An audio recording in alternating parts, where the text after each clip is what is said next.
Drones are so cool. They're like little helicopters, but way smarter. We can use them for all sorts of things. Drones can take pictures and videos from the sky. They can even deliver packages. It's like something out of a science fiction movie. Before you launch a drone, you have to prepare. Safety is important.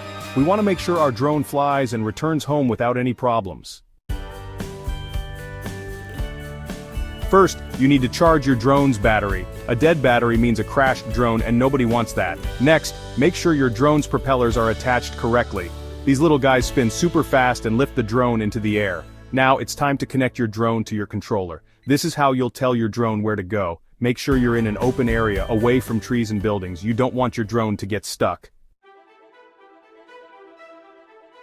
Think about where you want your drone to fly. You can use a map to plan your flight path. Look for landmarks like trees or buildings. These will help you keep track of your drone while it's flying. You can even use a special app to plan your flight. These apps can show you your drone's battery life, altitude, and location. It's like having a co-pilot for your drone. Before you launch, take a good look around. Are there any people or animals nearby? Remember, safety first. Once you're sure the coast is clear, you can launch your drone. It's important to keep your drone in sight at all times, and always follow the drone flying rules for your area. Now go have some fun!